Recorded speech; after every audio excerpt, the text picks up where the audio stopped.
Balita mula sa lalawigan sa bawat rehiyon ng ating bayan. Dito sa Ang Pilipinas Ngayon.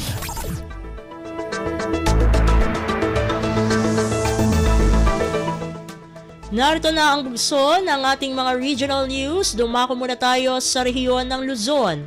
Milking facility ng National Dairy Authority planong itayo sa lungsod ng Lawag. Ang kabuang ulat ihahatid sa atin ni Jude Pitpitan mula sa Lawag. Plano ti National Dairy Authority ti mang establisar ti bukod na ang milking facility dito siyudad ti Lawag iti masangwanan. Dahil ti nagbalin alinaon ti taripnong digiti opisyal ti nasong ahensya babaan ti panangidaulo ni National Dairy Authority Administrator Dr. Gabriel Lagamayo bayat ti bibisita dati opisina ti mayor dito siyudad. Segon ken ni City Agriculturist Engineer Sheila Opela, initial a prinopose dagiti maseknan ken iti cow breeding station ti siyudad iti barangay Kamanggaan ngam kumikita dapay ti napimpintas alokasyon iti nasaong milking station. Gagam ti nasaong ahensya papigsaan kan i-expand ti panagparnuay ti gatas diti Pagilian para iti napimpintas sa salon at dagiti tao kang runaan nan dagiti agtutubo. Silulukat ti lokal na gobyerno at tumulong ti nasaong gagam iti NDA gapot pagsayatan daytoy para kadagiti residente kan mabalin pa manayon a pagsapulan dagiti cow racers diti siyudad ti Lawag. Manipod ditoy RP Lawag, Jude Pitpitan para iti Radyo Pilipinas World Service. Balita mula sa lalawigan sa bawat rehiyon ng ating bayan. Dito sa Ang Pilipinas Ngayon.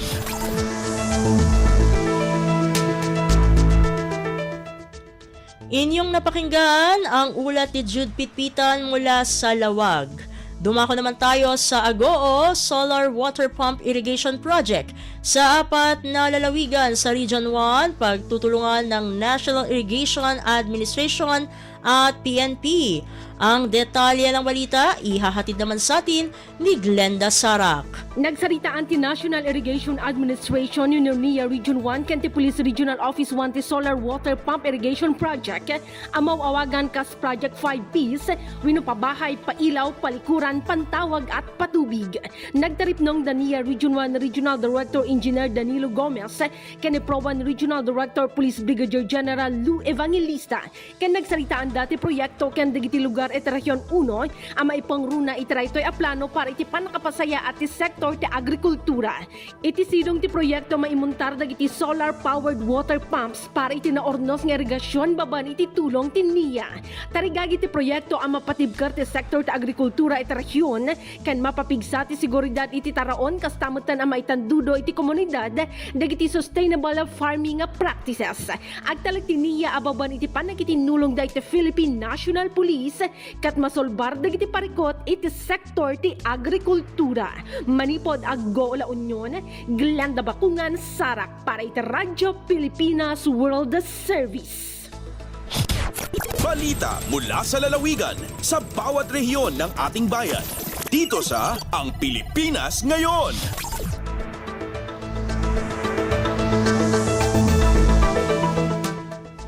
Inyong napakinggan ang ulat ni Glenda Sarak mula sa Agoo. Puntahan naman natin ang rehiyon ng Kabisayaan, SK Treasurers ng lungsod ng Borongan na kumpleto na ang basic bookkeeping course ng TESDA. Ang detalye ng balita ihahatid sa atin ni Sok Aberia mula sa Borongan. Nakulag po sing pagtapos at sa 61 nga sangguniang kabataan SK Treasurers ang siyudad han Borongan ang duha ka adlaw nga libre nga online basic bookkeeping course ang Technical Education Skills and Development Authority nga gindumara buhatan han SK Federation ug ang Department of the Interior and Local Government DIL sa siyudad na naglabay nga semana. Iging kalipay ni Mrs. Florita Balato Mocoro, City Local Government Operations Officer, adto naktibo nga partisipasyon han SK Treasurers ang syudad nga naniguro nga mapasaran adto unit tests ug post-test ang paghangid nga nakabut adto Certificate of Completion na nasabi nga bookkeeping course. Base kan Mrs. Mocoro, ipinaaginin makakurar nga makakaasumer na katangdanan como SK Treasurer na sabi nga mga batanon ugaring kinahanglan panira kompletohon adton full bookkeeping NC3 training program asa kubing usa ka tuig ngan mapasaran liwat adton mandatory competency assessment. Tika nga syudad han Borongan, Sok Aberia, Radyo Pilipinas World Service.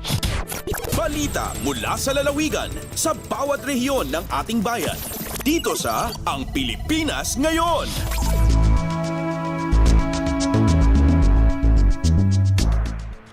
Inyong napakinggan ang ulat ni Sok Aberia mula sa Borongan. Dakuin naman natin ang sogod. DSWD Eastern Visayas nagbigay ng Seed Capital Fund sa 4 na asosasyon sa lalawigan ng Southern Leyte. Alamin natin ang buong ulat mula kay Jevic Epis. Department of Social Welfare and Development o DSWD Eastern Visayas mihatag og Seed Capital Fund ngadto sa pipila ka mga Sustainable Livelihood Program Association kun SLPA sa Dakbayan sa Maasin, lungsod sa Sugod ug lungsod sa Liloan. Gipahigayon ang naasoy nga pagpanghatag niadtong Enero 29, 2024. Ang Seed Capital Fund usa ka porma sa pinansyal nga tabang nga gituyo alang sa pagpalit sa mga materyales o uban pang kahimanan nga gamiton sa livelihood sa dekadiya nga mga SLPAs. Mitambong sa naasoy nga seremonya sa pagpang-apod-apod ang City Social Welfare and Development Officer sa Maasin nga si Jade Bistudio o representative sa Tingog Party List o sa DSWD. Sa Dakbayan sa Maasin, ang DSWD hatag sa duha ka Sustainable Livelihood Program Association din nakadawat kini og 105,000 pesos o ang usa nakadawat og 180,000 pesos.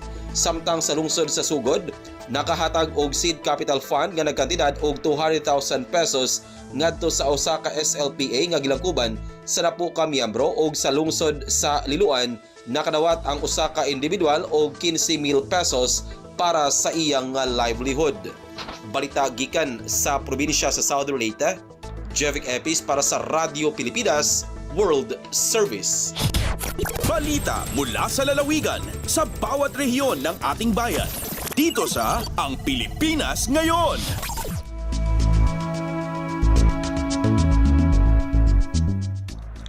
Inyong napakinggan ang ulat ni Jevic Epis mula sa Sogod. Pumunta naman tayo sa rehiyon ng Mindanao.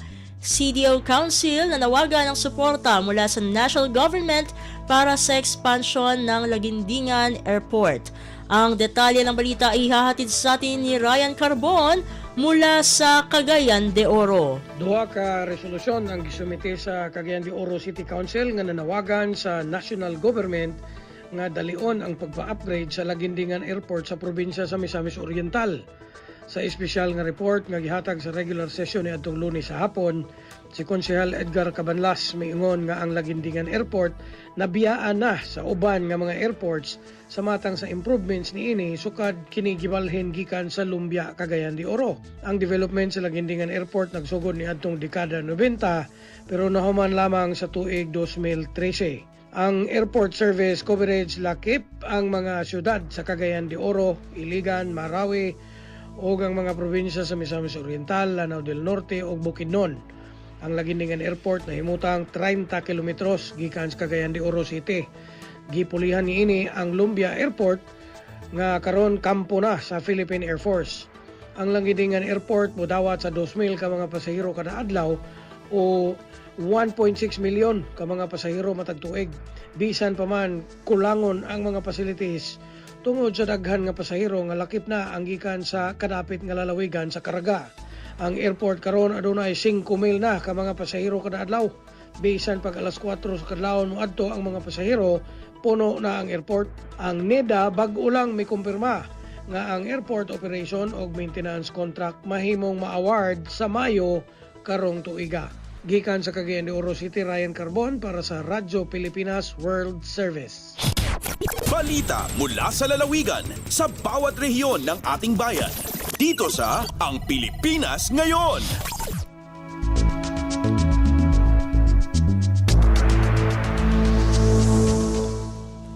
Inyong napakinggan ang ulat ni Ryan Carbon mula sa Cagayan de Oro. Pumunta naman tayo sa Zamboanga Skills Enhancement Training para sa mga barangay tanod nagpapatuloy sa Zamboanga City. Ang kabuang ulat ihatid naman sa atin ni Shirley Espino. Da continua el conducta del Skills Enhancement Training para na mga barangay tano del Ciudad de Zamboanga. Ayer a prinsipya po nebaho na 2 días Skills Enhancement Training kung alaka 4 batch de mga barangay tanod estaba na diferente mga barangay del Ciudad. Esa aktibidad ya organiza el Department of the Interior and Local Government o DILG junto con el gobyerno lokal, Zamboanga City Police Office y Commission on Human Rights. Objeto de la aktibidad kita mira el City Peace and Order Council para queda mas eficiente y efectivo el di ila mag-esfuerzo y manera para mantener paz na kada cual mga barangay di ila. Desde aquí na Ciudad de Zamboanga, este si Shirley Espino para na Radyo Pilipinas World Service. Balita mula sa lalawigan sa bawat rehiyon ng ating bayan. Dito sa Ang Pilipinas Ngayon.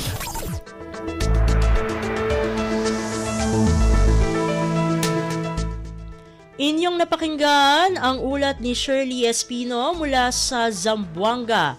Dumako naman tayo sa Iligan, buwan ng kadiwa ng Pangulo, formal nang inilunsad sa Osamis City, Misamis Occidental. Ang detalye ng balita, ihahatid sa atin ni Sheriff Timhar Habib Majid. Formal nga gilusad ang bulanan nga kadiwa sa Pangulo ni adtong Enero 30 sa Ascenso Osamis Wellness Park, dakbayan sa Osamis, Misamis Occidental. Gipangunahan kini sa Department of Agriculture sa pakigtambayayong sa lokal nga kagamanan sa dakbayan sa Osamis ug uban pang ahensya sa gobyerno. Ang kadiwa o katuwang sa diwa at gawa para sa masaganang ani at mataas na kita, kabahin sa administrasyon ni Presidente Ferdinand R. Marcos Jr. nga nagtumong sa pagtabang sa mga mag-uuma, mangingisda, kooperatiba ug asosasyon nga adunay direktang farm-to-consumer food supply chain. Magpadayon ang kadiwa sa Pangulo sa ika-15 ug ika-30 sa matag bulan din ang nagkadaiyang mga produkto sa agrikultura sama sa bugas, utanon, prutas, processed foods ug uban pa sa mas barato nga presyo. Mato di Osamis City Economic Enterprise Manager Jaime Domada, dako ug ikatabang ang mong programa aron mapataas ang panginabuhian sa mga vendors ingon man sa mga konsumante aron makapalit sila sa labing ubos nga presyo sa mga produkto. Kabahin kini sa 8-point socio-economic agenda ni President Marcos aron masiguro ang food security, pagdasig sa pagbugna og trabaho o pagpadali sa pagkunhod sa kakabus sa nasod. Gikan sa Radyo Pilipinas Iligan, kini Sheriff Timhar alang sa Radyo Pilipinas World Service.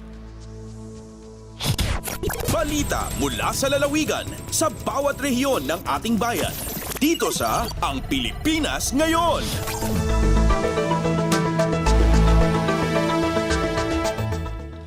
Inyong napakinggan ang ulat ni Sheriff Timhar Habib Majid mula sa Iligan. Pumunta naman tayo sa Marawi, karagdagang pasilidad ng tanggapan ng Bar Mafar para sa mas epektibong operasyon sa industriya ng agrikultura sa rehiyon. Ang kabuang ulat, ihahatid sa atin ni Alwidad Bashir. Tagumbalay sa bagwa building o facility sa Giyangkai Opisina ang Ministry of Agriculture, Fisheries and Agrarian Reform, Bangsamoro Autonomous Region in Muslim Mindanao si sa Giyangkai Derpa Sultan Kudarat, Maguindanao del Norte. Inadinagyong ko to a groundbreaking ceremony para sa Giyangkai Storage Building at tugun ron sa mga agriculture input sa gupiti barangan ng mga kasangkapan na gupidpan ng mga makina ang MAFAR sa Giyangka na naingad. Adin ay tatalagad 5.7 million pesos sa pondo si sa Giyangka na project. Ay mala makapunguna si Giyangkai project na Giyangkai Mambu Opisina Integrated Agriculture and Fisheries Research Center of Bangsamoro Government. Ay mala afta agyang kaiya project na mapakapiya sa mga programs ang mapapadalam sa opisina agyang kaiya MAFAR laboron si kung mga projects ay pakapiya agriculture industry sa Interwa Bangsamoro. Mula sa RP Iligan, Alwidad Bashir para sa Radyo Pilipinas World Service. Balita mula sa lalawigan sa bawat rehiyon ng ating bayan. Dito sa Ang Pilipinas Ngayon.